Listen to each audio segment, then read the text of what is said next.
and I will send you the recording after today's session. Okay, good.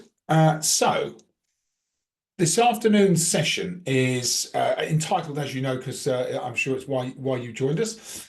We're talking about the kind of some of the edges of leadership. So the leadership edge around setting boundaries and being able to do that with your teams so that you don't lose influence. And that's the key here. It's about being able to set standards and boundaries with your teams without that affecting the relationship or affecting the way that you work together. So we'll walk through some content. We'll do that. I'll kind of share some principles with you. I've got an example as well. A client that I work with. I'll just tell you a bit about what real life experiences they had, and then we will give you an opportunity to talk in a couple of groups in a couple of breakout rooms as well. So there's enough of us on the call today to do a couple of breakout rooms. Himesh has joined us as well. Hi Himesh, thanks for joining. Hi, and Joe's just joining us as well. So and I've got Tulsi joining as well. Okay, that's good. Hi Joe. So let's talk a bit about today's topic. So those of you who have been on workshops with me before will know that the idea of these sessions is to give you some thinking space to allow you to slow things down and hopefully get some advice or at least a bit of guidance so that you start to think differently about your leadership and how you operate in your business going forward. And there's some reasons for that we'll talk about as we go through today's session. We don't often get clear thinking space, so hopefully this gives you a bit of clear thinking space this lunchtime. And I've already said we'll talk about setting boundaries. We'll look at why that's so important. We'll look at a model that you might have seen before, so it might be a good refresher for you. If you haven't seen it, it will be interesting for you, called the conscious competency model, which explains a lot of perhaps some of the behaviors that we see in our businesses, and how we can start to consider to how we change and influence that within our teams. And then we're going to introduce this principle that we call contracting. I'll talk about what contracting is and how you do it, and really why that's so important. And when we think about leadership in a business, so one of the things that I'm always kind of I guess aware of is this principle around management development, and the evidence is really interesting that 61% of managers are promoted into positions and then they don't receive any training. And those that do receive training tend to get training once and then they get no ongoing management training. So they kind of feel that they get a bit of support at the start and then they're kind of left to their own devices. And if management is something that happens and comes naturally to you, it can be quite straightforward. People can really thrive in management positions. But for those who perhaps haven't had that don't have that natural ability, actually I've found personally, when I think about my own leadership experience, had my first leadership role with I was one of the 61%, no training, and I thought I was going to be really good. And unfortunately, what I didn't realize is that a lot of management and leadership principles are actually counterintuitive. The stuff that makes you really good in your job usually is the opposite of the things that make you really good as a manager or a leader, and that's unfortunately the dichotomy. And without some form of leadership development and training, it's really easy to let that slip. And I've got a client who I worked with for quite a while, a lady called I'll call her, her name wasn't Tracy, but I'm protecting her identity. So Tracy was a lady who had been really good at her job. She'd worked in quite a technical environment. She was incredibly bright, really bright. And because she was so bright, she was then, when the management position came up within her business, she was a natural contender for the management role. She took the role and then moved into this management position. She'd been originally as like a technical manager. Then she was asked, the sales manager left, could she step into a sales manager position? So when I met her, she'd been in leadership roles for about 8 years, and she was at that point the commercial director. And it's really interesting. The first meeting that I had with her, we were actually, funnily enough, we were running some sales training for her team. And it wasn't until we got to the end of the sales training with her team that she kind of started to ask me some questions about leadership development. And what she explained to me was that she kind of started with this, I'm not sure where to start, Justin, But she described that she felt within the business that she had no authority. She felt that she was having to deal with repeated performance issues and wasn't sure how to get those performance issues resolved once and for all.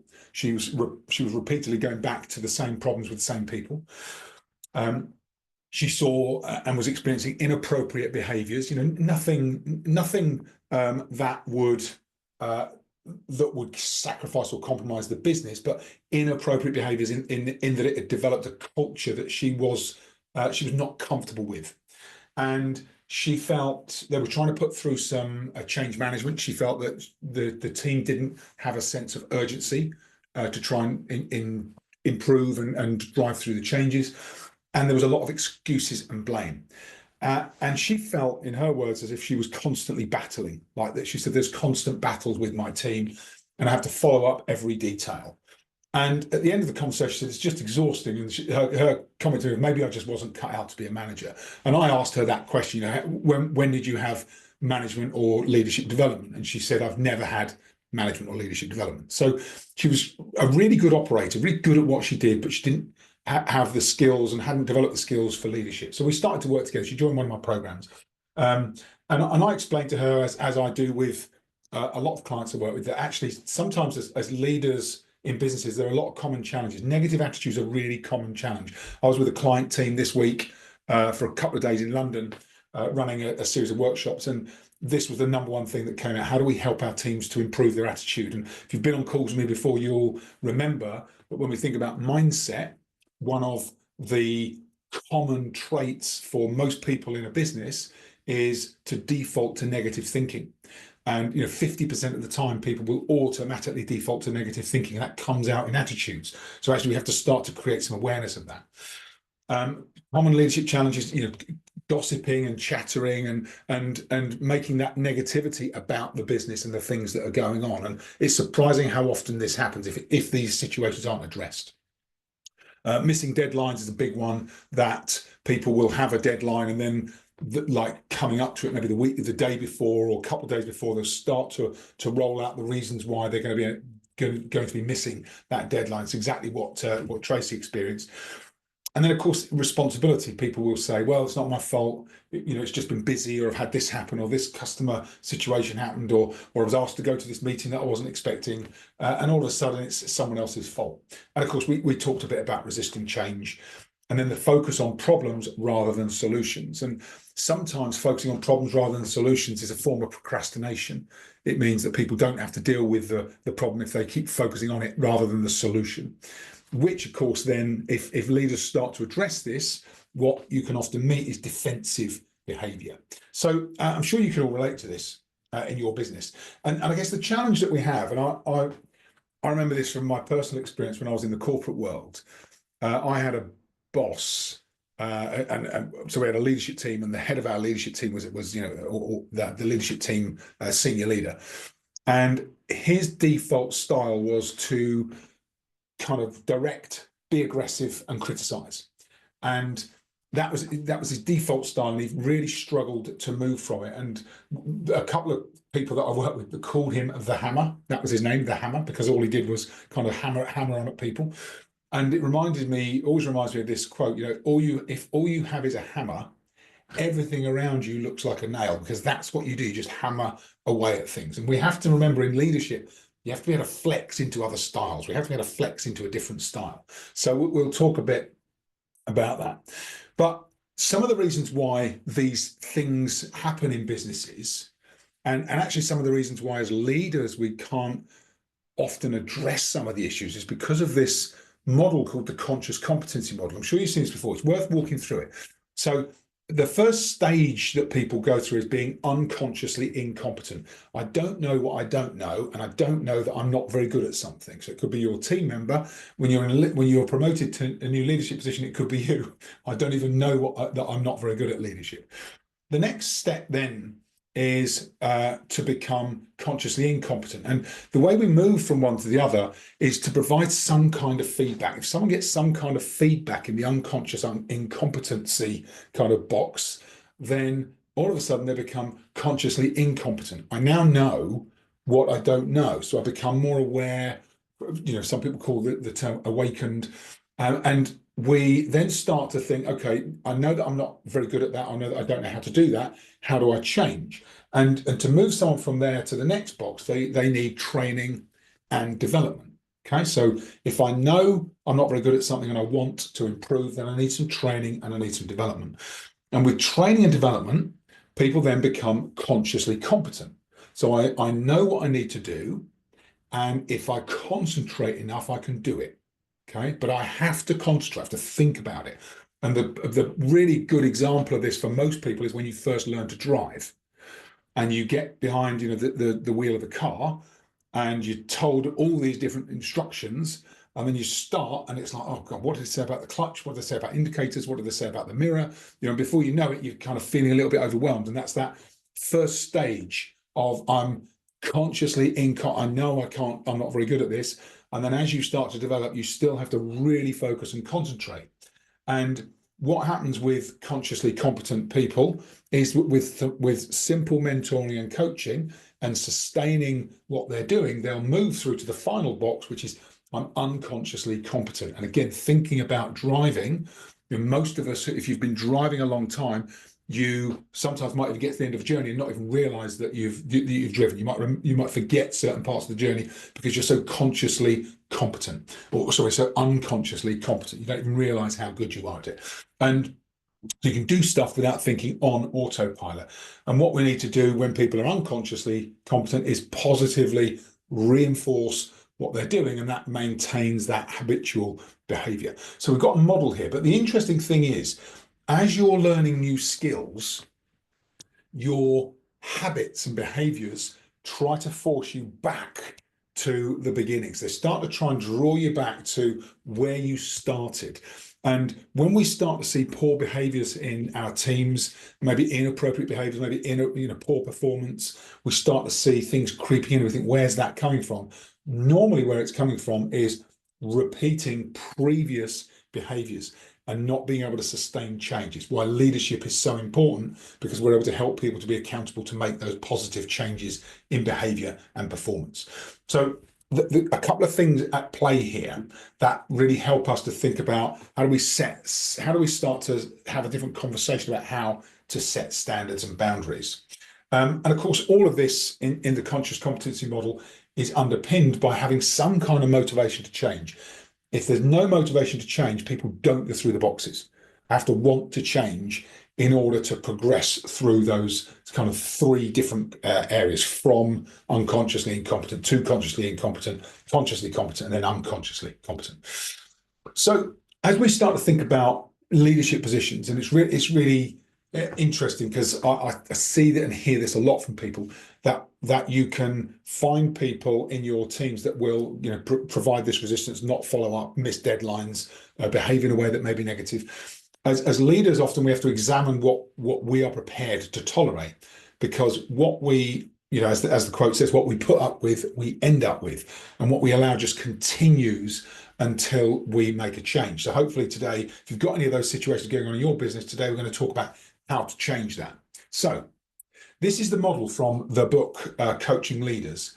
And the model, we're going to talk about the first couple of steps today. And really, as we think about leadership and being able to have more positive influence over our teams, there's a couple of things I want to touch on today. So the first, at the center of the model, is trust and relationships. So in order to be more effective as a leader, we have to have the right relationships with our teams. So there has to be a sense of trust. When we want to have a more difficult conversation with somebody, they have to trust that that is in the best interests of them and the business and their role.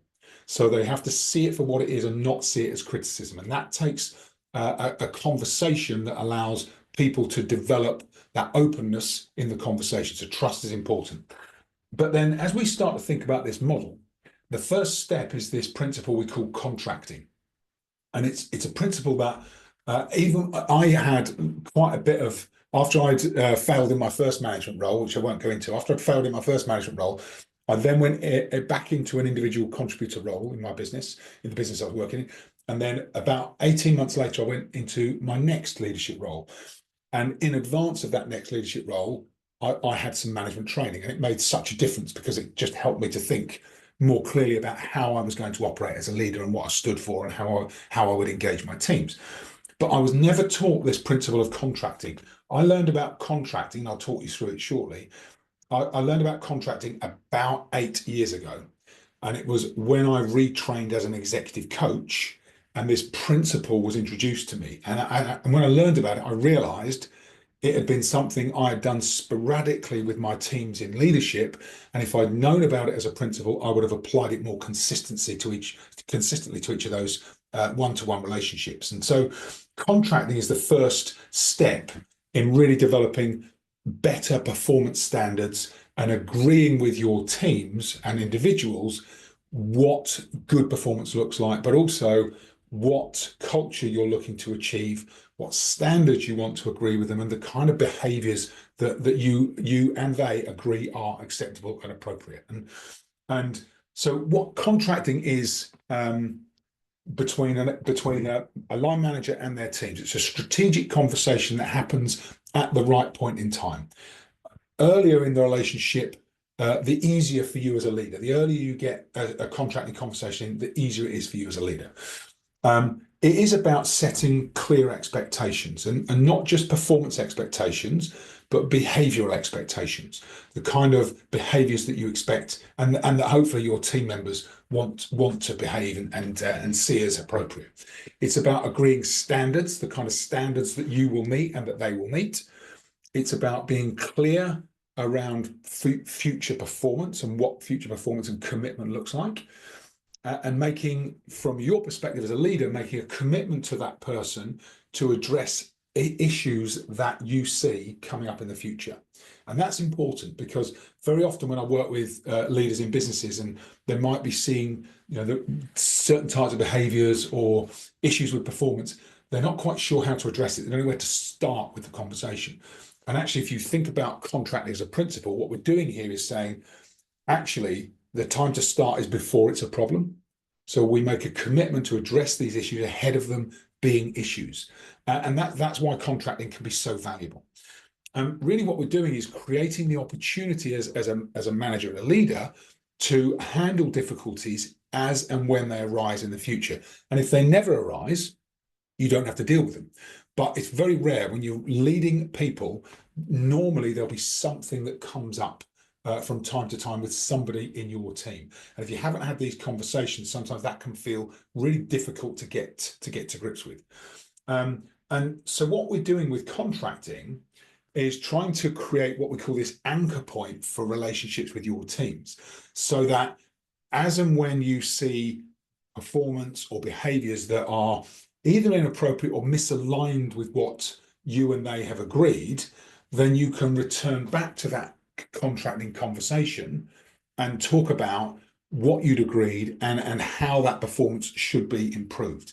And without the contract in place, and it doesn't have to be a written contract. This is an agreement between you and your team member. Without that contract in place, it'd be really difficult to know how and when to address those issues. So contract gives us this really useful point in time. It's like an inflection point at which we can use as we think about future results. And I've worked with lots of different clients to implement this in their businesses. And here's an example of the notes actually that when I worked with Tracy on the program, these were her example notes. This is what she actually took into her reviews.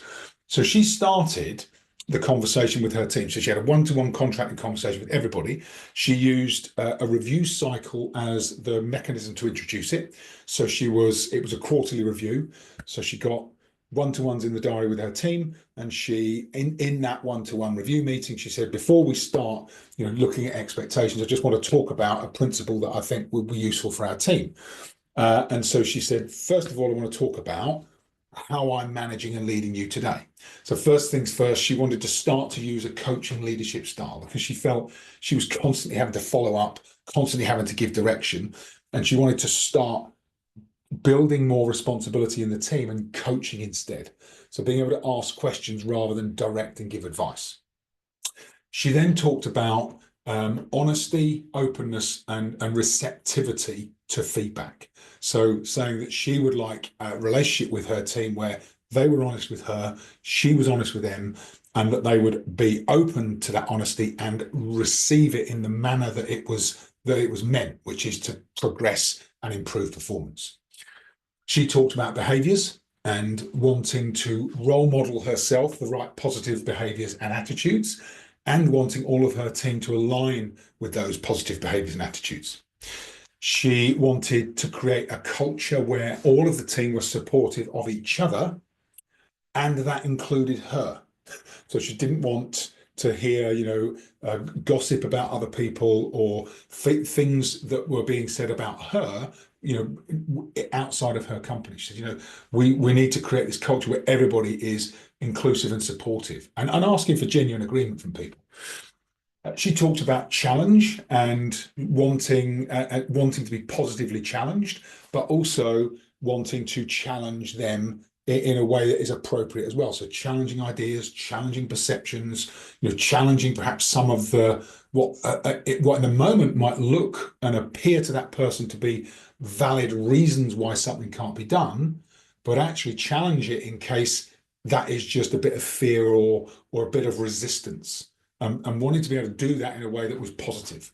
Then she talked about, final couple of things, having difficult conversations and agreeing that even when she was giving difficult feedback to them, that they would agree to move forward positively after those conversations. And then the final thing was this welcoming feedback as an opportunity for growth within the business and growth for that person. And you can see how simple these notes are. And what most of our clients find, what Tracy found as she went through these, was that she thought this would be a 5-minute conversation. It ended up being closer to half an hour with everybody, because some people would say, well, what do you mean by that? And so she had to kind of, I guess, bring real life examples. And she would say, let's think about this situation we had, a month ago or a couple of months ago. Let's think about this situation that you had with another member of the team. Let's think about this situation when I asked you to do this task. She was really trying to make this contracting conversation as real as possible, so that she was using specific examples that would be relevant for that person to understand it, get it, so that she can move forward and get agreement from it. And so that's the principle of contracting. If we think about this topic for today, leadership edge, how do we set standards and boundaries without losing influence? Big part of it is about understanding where are your team, what are they doing today, having the trusted relationship so that they recognize that this is in the best interest of you, them, and the company, and then having a structure around how you do this in terms of introducing the contracting principles. And these are example notes, and I'll share with you all the slides after today's session. But if you think about your teams, there may be different examples or different notes that you would want to include in that contracting conversation. And then the final piece around contracting is ensuring that at the end of that conversation, that you and the other person have got genuine agreement and a commitment to this new way of performing and interacting in future. And having done this lots of times and worked on this lots of times with different leaders, it can be really impactful if you get it right. So there's quite a few things that we've gone through there. I want to give you a chance now to kind of socialize these ideas and talk with each other about what this might enable you to do differently in your businesses. So I'll just open up a couple of breakout rooms. Let's have a look. A couple of breakout rooms, and just give you a chance to talk with each other about what you've experienced so far, what you think you could take away and implement within your role with your teams. And then we'll have about 10 minutes on this, then we'll regroup, take a bit of feedback from both groups, and then kind of figure out where do we go from here. So let me check. Yes, that's right. We've got a group of 4 and a group of 3. I'll jump in with the group of 3 as well to make it up to a 4. So we'll have a good discussion. So about 10 minutes, then we'll regroup, take some feedback from both groups. Then I've got a couple of other bits I'll share with you, and then we'll wrap up by 5:02. Okay, everyone okay? All clear? Excellent. Good. Okay, let me open the rooms. See you back here in 10.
Welcome back, everybody.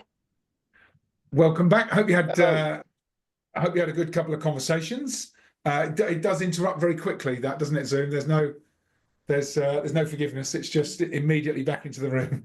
Okay, let's take some feedback. I joined Sakwat, Chris, and Claire in their room, and I know you were all in the other room. Let's hear some feedback. We'll start with the other group first, actually, if that's all right. Who'd like to share back what you went through?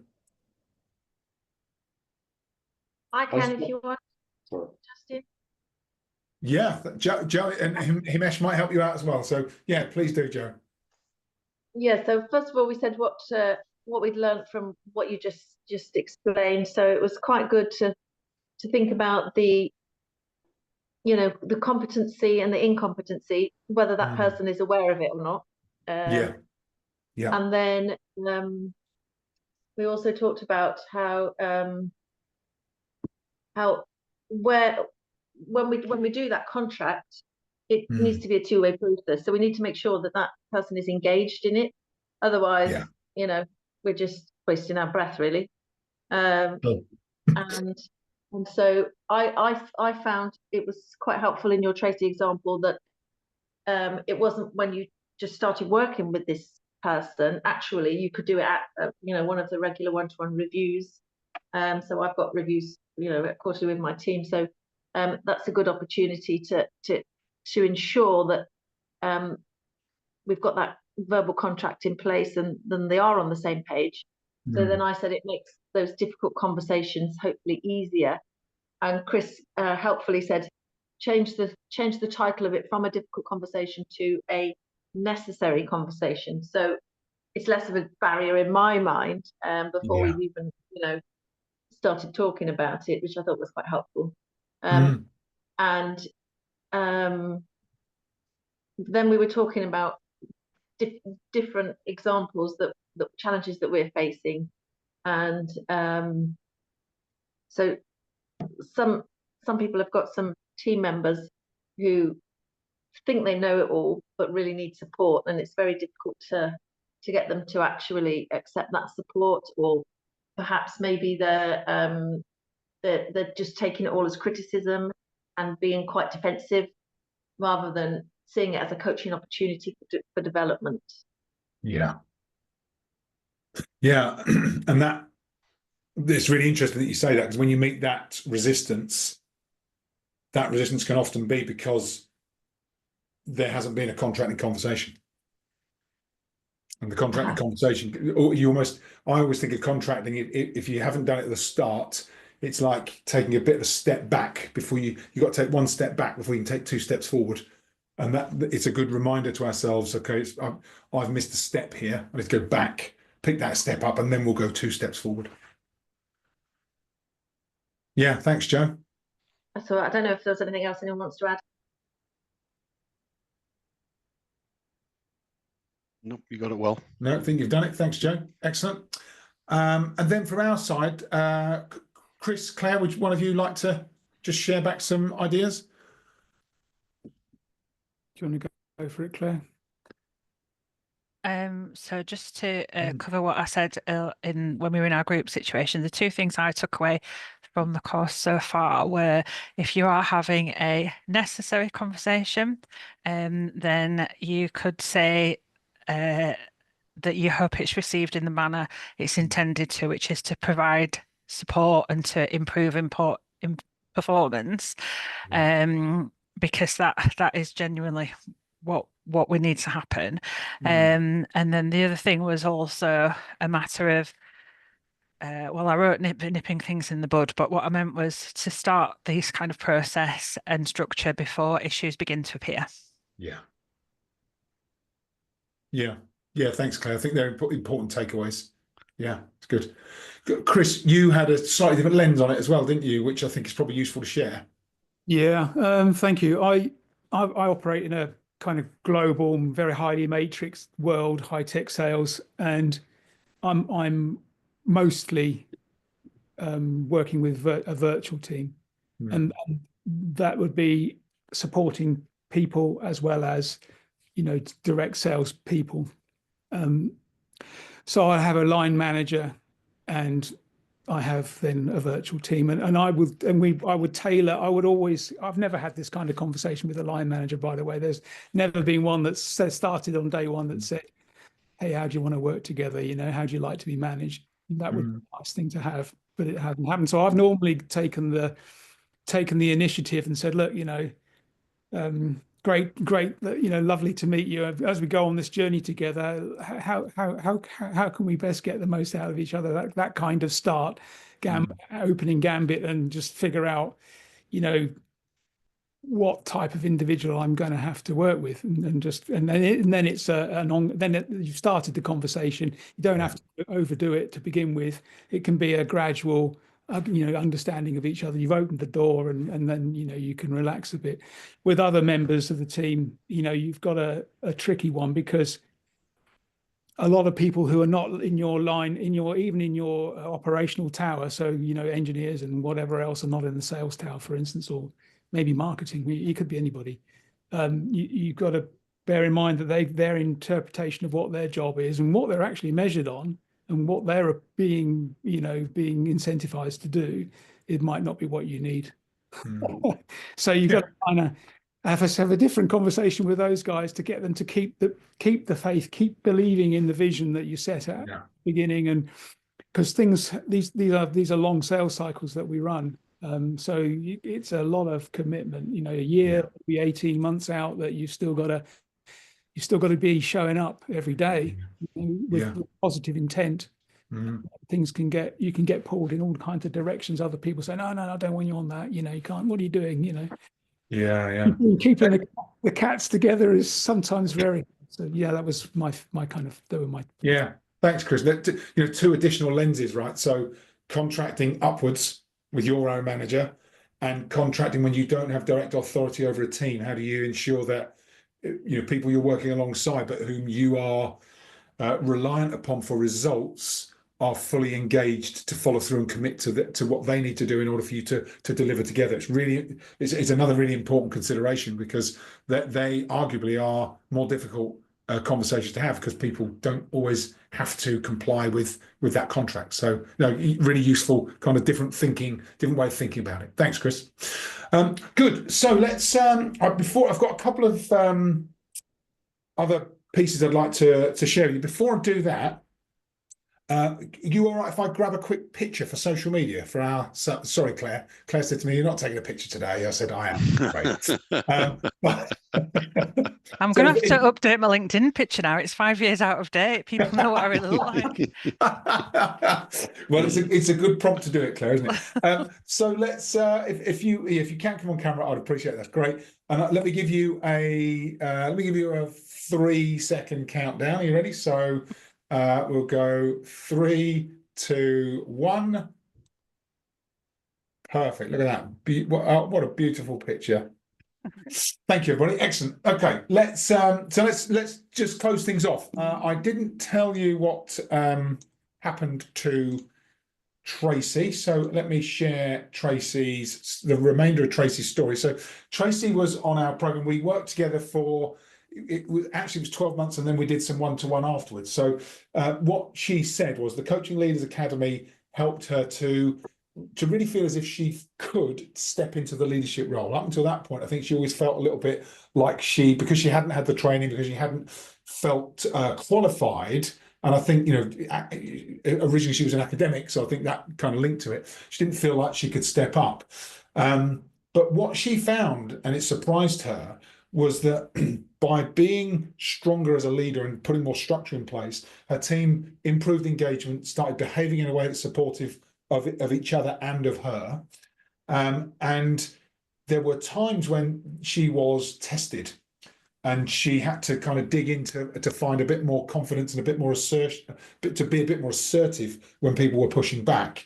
And actually what she found was that when she did that, particularly if it was in like a team meeting or something, actually what she found were the people that weren't the ones pushing back gained more from it, because they had been frustrated in the past when people had pushed back and she hadn't stood her ground. They were kind of willing her to want to just go, why are you accepting that? So it's really interesting.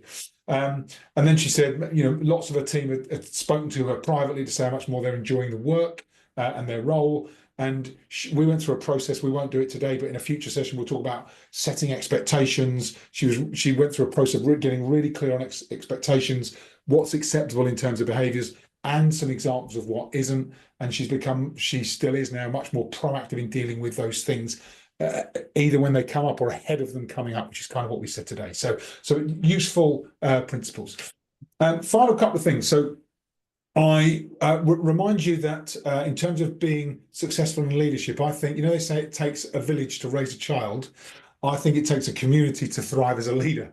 And one of the things that I learned over the years was actually as a leader, having a space where I can talk confidentially about what's happening in my business, having a community of people who are going through the same things, so I don't have to feel as if I'm isolated or on my own, having people to collaborate with so you can share ideas and learn ideas, having people to challenge your thinking so that you come to new realizations and come out of that unconsciously incompetent zone. And then, of course, making a commitment to change. So having people who will say to you, in a month's time, so you said you were going to do this, Justin, where are you with that, with your teams? Contracting being a good example. And that, once you get those 5 components in place, your leadership success is much more likely, much more aligned with what you want to do. So I share those with you because hopefully it's useful. And of course, we introduce that into the different programs that we run. If anybody would like a slot in my diary, if you'd like to schedule some time with me, feel free to. I'm just going to put that in the link in the chat here right now. If you'd like, if there's stuff going on for you and you think actually I could do with a bit of time, then feel free to drop into my diary. You can schedule some time there.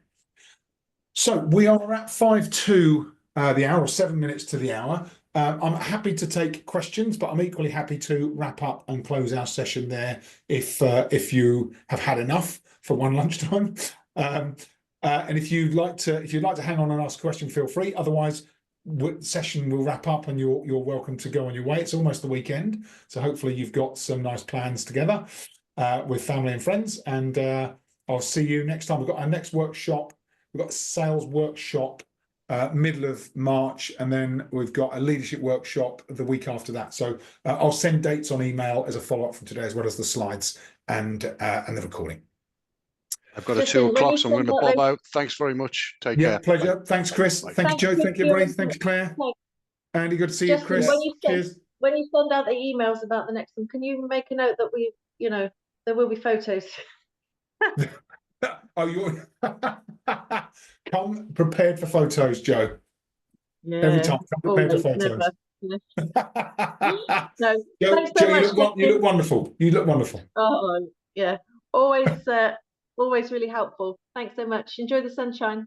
My pleasure. Thank you, Joe. Thanks, everybody. Enjoy the sunshine. See you all soon. Take care. Thanks a lot. Take care. Thanks for coming, everyone. Have a great weekend. Bye-bye. Thanks. See you.